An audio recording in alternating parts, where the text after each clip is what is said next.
So we are pushing Daniel Garcia. Watch. Also, hello, my friends, and welcome to Ups and Downs for AEW Dynamite, Beach Bash, or Beach Break, or Break at the Beach, or Water Time 9000. I can't remember the names. There's just so much in my brain. What I do know is I have thoughts and I have opinions. And I broke the internet just a little bit last night. I mean, very minor, because some people got mad with what I said. So I woke up today and I thought, you know what? Let's double down on this and do it some more. So here's the finger of power. Let's up those downs. But Renee Paquette was indeed talking to Daniel Garcia as Dynamite started, and he was like, man, this is the night of my life. And I not only have to beat Will Ospreay, I not only have to win the international title, but I bet my mother's life on it. It's like, Danny, what are you doing? So I tell you, if I had been Mrs. Garcia, I would have been ringing up Tony Khan and saying, please, Tony, I understand how wrestling works. You've got to put the boy over. We then planted some mega seeds because MJF walked over and he was like, oh, Daniel, I'm so proud of you, so much so I am going to corner you later. We really went to town as well because Matt Menard was there, Daniel Garcia's fake dad, and even he shook Maxwell's hand to say, well, you know, I wasn't too sure about you, but thanks for everything you've done for my kid. It's like, he is so going to murder him. You will see. I mean, seriously, if I were a dinosaur, I would be able to smell the asteroid in the background. All respects to Luchasaurus. When?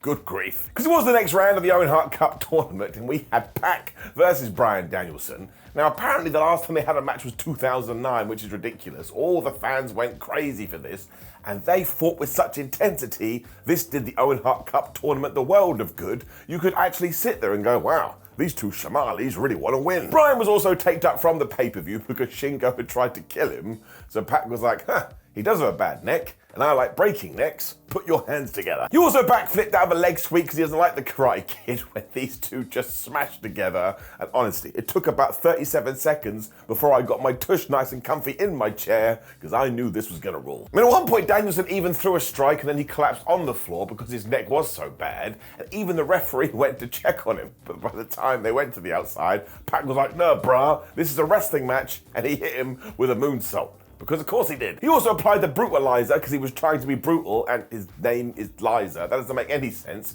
When he climbed the top of Barry Barricade and dropped the elbow, threw Danielson back in the ring and he hit another elbow. Now listen, this isn't going to make any sense, but these elbows were a thing of beauty. I don't even know why, they just look so damn good. He then dropped Bryan with a tombstone, which meant he landed on his bad skull. And once again, the referee was like, why, Pac, why are you doing this? And he probably went, because that's the match, you absolute goober. But it did basically open the door, and Bryan Danielson applied the label lock. Eventually, Pac got out of that because he scrambled to the ropes when Danielson tried to climb atop of Tina the Turnbuckle. And Pac was like, nope, I don't like that, and I don't like your penis. And he crotched him. Pac then did go for the Black Arrow, but he totally missed when Bryan Danielson flew in with that big old knee. But you know the deal, he wasn't able to capitalize because of his neck. So what did Pac do? Brutalize a round two, electric boogaloo. Somehow though, Bryan was able to turn that into a pin, so Pac turned that into a pin, when Bryan turned that into a pin, when Pac turned that into a pin, when Danielson was like, ha ha, I know what to do, and he used the most devastating move in all of sports in attempt at a prize roll-up. And he got the 3. The Doctor also once again checked on Bryan after this, so quite clearly it is going to tie into the story. But my word, am I giving this an up? And if you do have 15 minutes a day, you should watch it. And I don't know what the plan with Pac is now, but we have to make sure there is a good direction for him. Because in terms of wrestlers we do not talk about enough, I'm giving the medal to Pac. This really is when AEW shines too, especially because it was a tournament, so the story was right there. And I just think it's a delight that you get to see this kind of wrestling on TV. Renee was in the back with Willow Nightingale because, of course, she too has a big Owen Hart Cup match. She's taken on her old friend Chris Statlander. Now, she just spun all her heartache here and cut the best promo because she was like, man, life can sometimes be rubbish. And look at Chris. She used to be my buddy. Now she's not anymore. And there's so many people out there who are sad and depressed. But that's why we must smile and be positive through it. I was like, oh my gosh, this is how I live my life. So now I like her even more. It's also why Stokely Hathaway and Chris Statlander absolutely suck because they mock her for this kind of attitude. But hey ho, she is going to win tonight. And she is going to win the Owen Hart Cup for the second time. And then go on to All In to become the champion. She also kept dropping the line, nothing matters but smart anyway. Seriously, I don't know why it took so long to let Willow Nightingale cut some promos. She could easily be one of the biggest baby faces on the entire roster. maybe even in wrestling. And speaking of which, it's the same for Mark Briscoe, because he came out to cut a promo too, and what a wonderful 180 this was, but both promos still absolutely rock. Briscoe went crazy right away as he did start talking about that TNT ladder match, because people may call him chicken, but he ain't scared of shit. He also felt like Luke Perry, who had eventually won that thing, must have had an extra bowl of Lucky Charms and had a horseshoe stuck up his ass.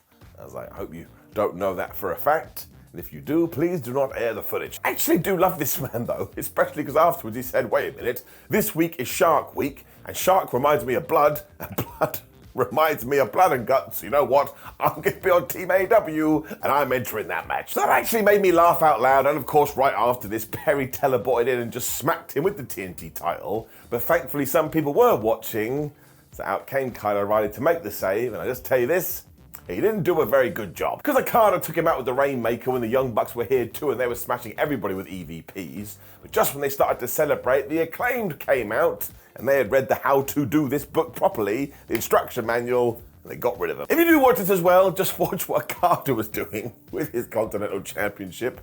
He was basically being a DJ. Some people don't like this version of the character, and more power to you. I think he's the greatest thing ever. So honestly, when you do take that Willow promo and you take this Mark promo, it was just such a good back-to-back, because these people were telling you, I think these things are important, and therefore you should think they are important too. And they're just so easy to like as people. Give it an up. Also though, Mark Briscoe in Blood and Guts, we are all doomed. Renee was then earning her wedge because she was backstage talking to timeless Toni Storm, and as always, Mariah May was placed in her bosom. I am just the messenger. It was mostly more Owen Hart Cup tournament though, because Mariah May is going to be facing Shida at the weekend, and Tony was all like, I bet you do really good. Mariah was like, yes, that sounds great. It was then May who dropped the whole chin up, tits out, and watch out for the shoe as these two left together. So of course, we are doing a little bit of a tease here, because I'm convinced that Mariah May will win the Owen Hart Cup. She'll take on Toni Storm, and she'll probably win that belt in Wembley Stadium. I do have to be a massive dick here though, so you'll have to forgive me because I do just have a minor down. And that's just because I didn't realize Mina Shirakawa was just gonna vanish post Forbidden Door. I mean, I understand she's a Stardom talent, but I kind of thought she would be wrapped up in all of this. So we had that moment when she smashed Mariah May with the champagne bottle or the glass, and her and Tony fell out, and then by the end of it, they were all friends. That doesn't make much sense as a story. It is 2 + 2 = potato. So yeah, there's my mini down. And I promise you to never think about it again. And speaking of this damn Owen Hart Cup tournament, bravo AEW, got me again. Because this is going to do wonders going forward, because yes, it was Chris Statlander versus Willow Nightingale, and given that Willow's tag team had won at the pay-per-view, and just that I thought Chris Statlander would get the victory here, when Nightingale did get the victory, I was like, well, hot damn. Now, next time I watch a match, even if I think I know who's going to win, there's going to be a little bit of jeopardy. It also means that Willow's just on fire at the moment. And these two started brawling on the entrance ramp because they do hate each other, when Nightingale just pounced her. Statlander went all the way down the entranceway and she smacked the LED boards. And I was like, well, we probably should retire that pounce. No one's going to do it better. Statlander then tried to suplex Willow, but she got crushed instead. When Nightingale finally remembered, oh yeah, Stokely's out here, maybe I'll go get him. He decided he wanted none of that though, and this still assisted Willow Nightingale because she just took out Chris, where she just delivered this massive lariat. I tell ya, Willow was cooking. The thing is though, I think recently Chris Statlander has introduced that axe kick into her arsenal, and if she was doing it before, it's not as good as it is now. She hit it last week, and she hit it here, and it just wrecks people. I mean, I'm exaggerating a little bit, but that could be her finish. She then followed this up with a Death German suplex, so Willow was like, ha, well, I can do better than that, and she hit an avalanche Death German suplex, and I was just staring off into the distance going, Guten Tag, wie geht's? Of all the things, Chris then hit an F5 for a 1-2 ooh, and that's when I was like, I'm pretty sure both of these guys rule. When Hathaway was like, right, I'm totally done with this, and he introduced a steel chain. I mean, how the hell did they get them to ringside? The thing is, though, after Chris had got it and wrapped it round her hand and went to smack Willow, she got out of the way, meaning Statlander almost hit Stokely, and they were like, oh, well, thank goodness that didn't happen. But their adrenaline must have been through the roof, and she was a wrestler that had been distracted by something outside of the ring, so Willow snuck in and hit the most devastating move in all our sports entertainment, the surprise roll-up, and she won. Listen, I am a geek, I am a nerd, I popped out my chair. And yes, look, sure, I do agree having 2 surprise roll-ups in back-to-back matches is never good, but the problem is, they were both so well executed, I would be a negative Nancy to find criticism. You also do need to protect Statlander a little bit right now because she is going to get her big win soon. And what I think will happen is she'll probably screw Willow out of this tournament and these two will clash at Wembley, likely in some sort of stipulation. And you listen to me, dear watcher, I think that could be a show stealer. They have great chemistry, they're in science. Up. The Jeff Jarrett clan was then backstage with Renee and she was like, Jeff, how are you going to compete tonight in the Owen Hart because he was your best friend? I tell you, Jarrett has been so good with every single thing he has done in this. He just walked off. It's too emotional. Jay Lethal then made it clear though, of course this means the world to him and that is why Double J is going to go out there and surprise us all. I tell you, I genuinely wanted this to happen. If you haven't seen the Jeff Jarrett promos, change that right now. He also was, of course, going to be facing the wild card, so in this moment, I was actually allowed to sit there and go, that could be Repo Man. You didn't know, I didn't know. Very sad to report, though, it was not Repo Man. The madness didn't stop there either, though, because who was back on AEW Dynamite? Britt Baker. Don't know why I'm playing baseball. Her good friend Tony Schiavone did introduce her to the ring as she got into her absence. And not only was she suffering some physical injuries that she tried to work through, but good grief, 1 week last year it went really bad. Because she started to feel sick, had blurred vision, and one of her arms went numb. And when she finally did go and see a doctor, they were basically like, listen, we don't want to freak you out here, but you have essentially had a mini stroke. So these are the kind of things that we need to remember. There's so many discourse sometimes, where's this person? They're human beings at the end of the day. Sometimes just leave them be. Baker then mentioned how it was Tony Khan who told her just go home and rest for a while. You can always come back whenever you're ready, which brought us to the Forbidden Door, as Baker also admitted, listen, I was terrified backstage. I didn't know how you were going to greet me.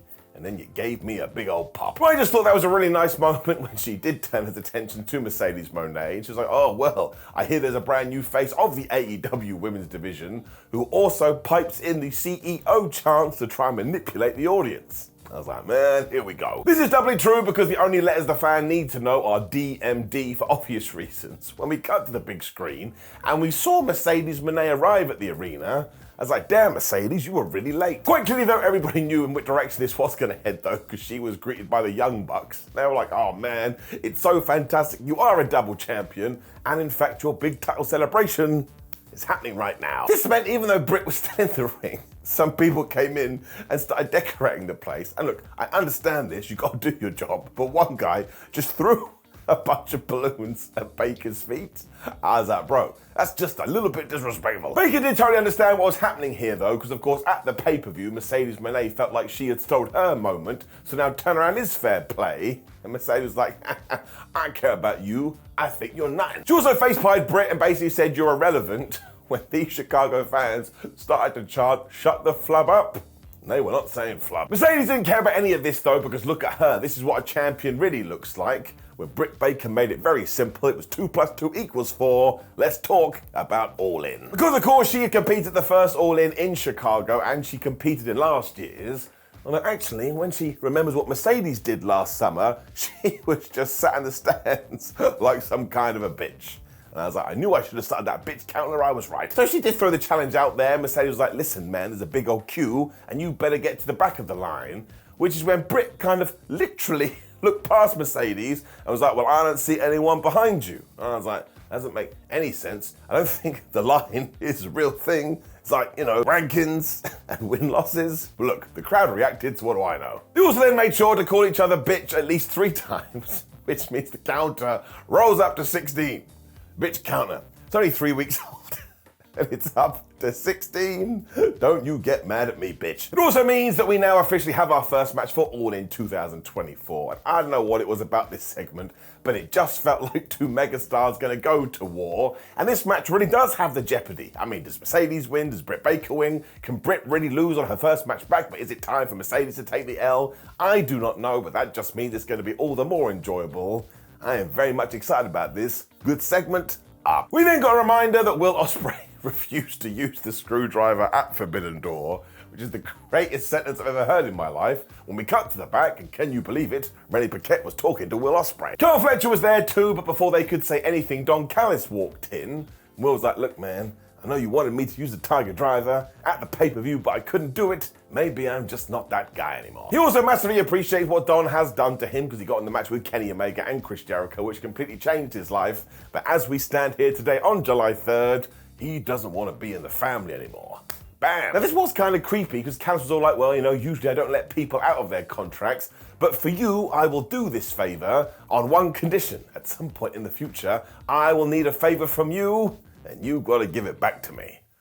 This does not sound good at all. Don and Will then hugged as Callis told him how proud he was as he told Carl Fletcher, we're leaving, you've got to come with me. And what I hope is we don't pull a wrestling here and totally forget about this. Because at some point, maybe in 2, 3, 4, 5, 6 months, if Don Callis does go, I need the favor, and we come up with a good idea, well, that could be something. It also means that Will has actually left the Don Callis family with no issues. And once again, does that ever happen in sports entertainment? No, it doesn't. Watch this space. When the Gates of Agony lost again, so no wonder they're all sad all the time and acting like would-be doors. They never get victories. They were also doomed straight away because they were taking on Samoa Joe, Hook, and Shibata, and those guys aren't losing right now. But before we did kick off, out walked Chris Jericho. I thought he got the best reaction because it was 50%, oh, it's Chris Jericho, and it was 50%, oh, no, it's Chris Jericho. I really like this character. He also mentioned how he got himself booked on commentary because he didn't have any TV time and he can't be off the television before he turns his attention to Hook and is like, listen, you used my finishing move at the pay-per-view, which is a big no-no. That doesn't work for me, brother. The fact he's worked that in, it is so inside of baseball. Well, I'm just going to tell you, it really makes me laugh. He then turns his attention to Taz on commentary for being a mark, because he is meant to be an unbiased commentator, but he saw the footage and you were grinning ear to ear about your kid. And that's why I've gone to the Young Bucks and they have signed this executive order. You are off commentary for the evening and you have to leave the building. Damn. So I thought that was really good and it made the EVPs even bigger dickheads, and if you do want to weave them into the entire story throughout the show, it's probably the way to do it. Just then did sit with the announcers and he took a page out of our book because he was like, wait a minute, I have just realised that Samoa rhymes with Toa as in Toa Leona. Listen, as I've told you time and time again, if something does rhyme in wrestling, it's got to be right. Otherwise, we did see Brian Cage and Shibata fighting. That's one of these moments too where I was like, if you had told anybody this could happen in 2014, they would have bit your head off. When the man with the phone got whooped for a bit before he made the big old tag to Hook. He went suplex crazy on Leona before Bishop Khan got in there and gave him a gutbuster for a 1-2. This is when Jericho went, well, I tell you the problem there, he should have got a count of 3.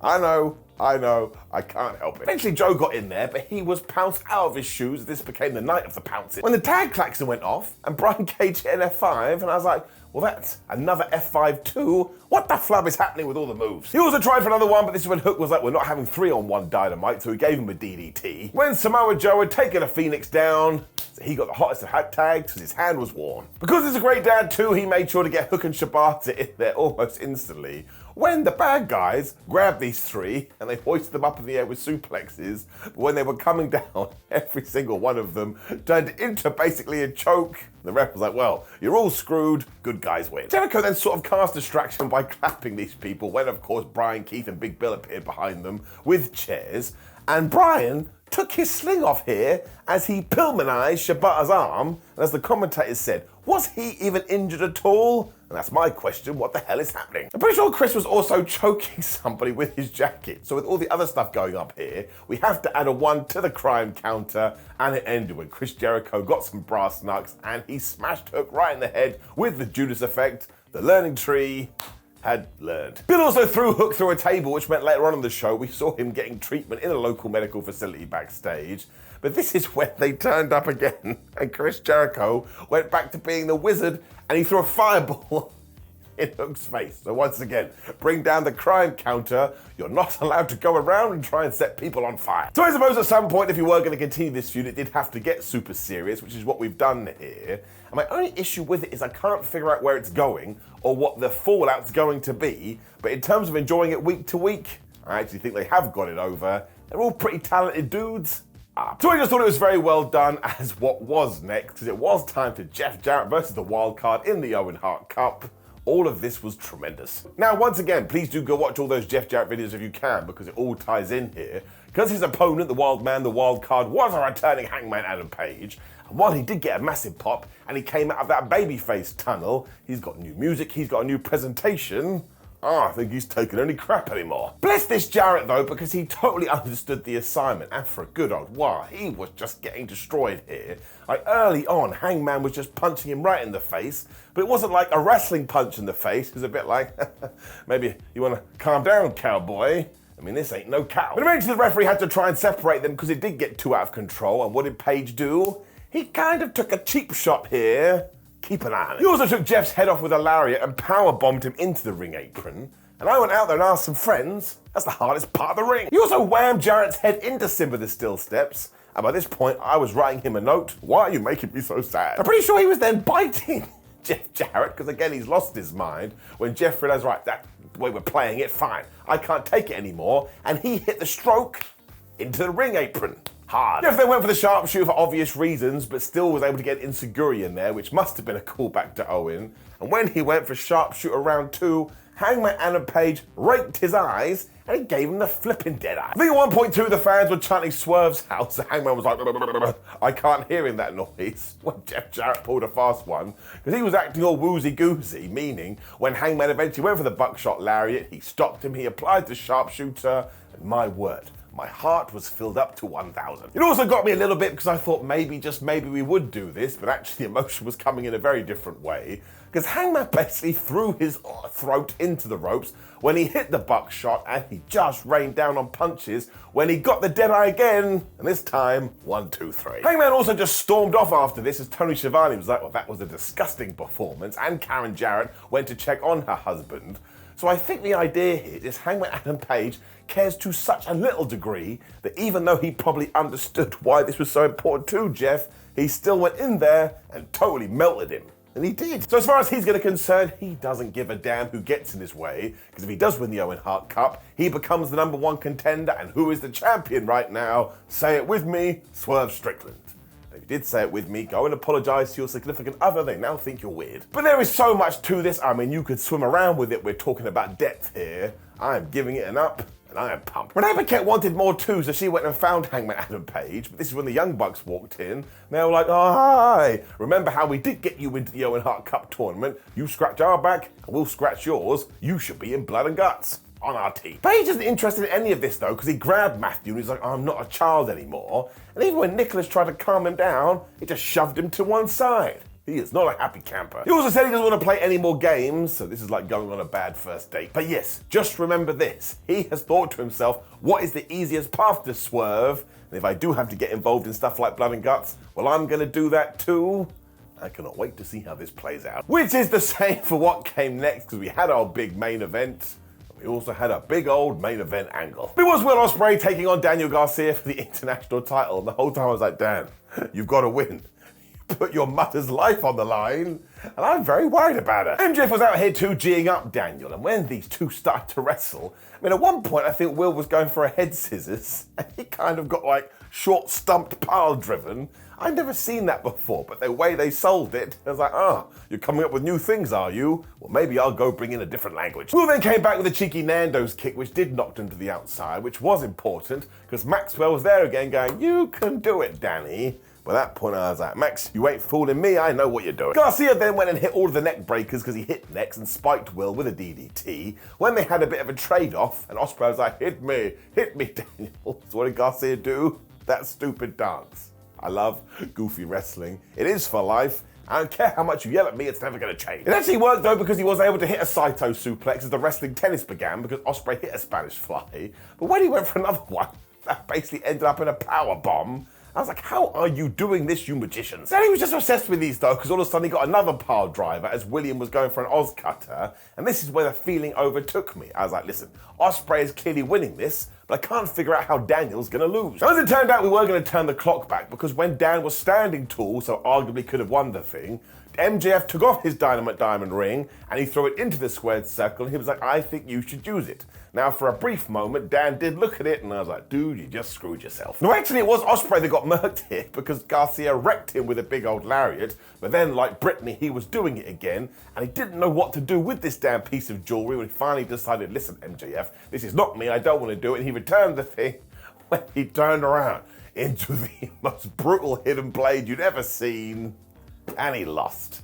Somebody call his mother. Now, Ospreay and Garcia did have a moment much like Ospreay and Swerve did at the pay-per-view, so he must have been saying something to him, when MJF got in the ring and very audibly on camera said, look, I'm so sorry, that's nothing to do with you, it was totally me, my bad. They also hugged and MJF put his hand on his shoulder, and as soon as he did that, you could feel it in the air. He took his foot and he whammed him right in the testicles. Maxwell Jacob Friedman is an asshole again. Moné then ran down to try and help his son, but he got clonked with the diamond ring, as did Daniel Garcia. And this is why MJF was wearing that white vest. He smeared blood all over the damn thing, and he looked like a psychopath. Christopher Daniels, Rocky Romero, and a bunch of other people tried to stop him as well, but they suck at their jobs, because instead, Max took Dan onto the turnbuckle and gave him a tombstone. I was like, dude, if your job is to stop this, you need to come up with a better plan. Word must have finally got back to Will Ospreay because he ran out to chase MJF off. And given that he ran through the fans, I think he was hot tooing on some of these people. That's when I was like, man, we really have gone back in time. We did the whole stretcher job for Daniel Garcia too, so we are selling this big. And we either now are teasing that we're going to do a three-way all-in, or it's going to be Ospreay versus MJF for the international title. And if we do that in Wembley, given that Will Ospreay is also from the UK, my word, that could be massive. Tony Schiavone is also losing on commentary here, going, oh, I knew a leopard never changes his spots, but I actually disagree with that. I think there's way more nuance here. MJF did accept friendship in the form of Adam Cole, and how did that end terribly? So now, given that he did have that problem with Daniel Garcia in the ring last week, he's like, nope, nobody shall ever betray me again. Therefore, I must kill you. I'm super intrigued to see what happens next too, because people do love MJF, but there's no denying it. This is the best version of himself. He is so good at playing the asshole, and yeah, going into a feud with Will Ospreay could be something very, very different and very, very good, and it's getting a very, very up. Which did bring us to the end of Dynamite, and they came out of this pay-per-view, and I suppose because they are going to All In, which is essentially their version of WrestleMania, they came out with all the stops. It genuinely is AEW doing the best of AEW, and it didn't make any sense. Up. And of course, please do leave me a comment below and let me know what you thought about last night's episode of Dynamite. Like the video, share the video, and subscribe. Click the video on the screen, which is ups and downs for Raw, so you can get all mad at me and go, you're so biased, even though these days I just love everything. But I appreciate you, my friends. Have a lovely Thursday, or whatever day you watch this. See you soon.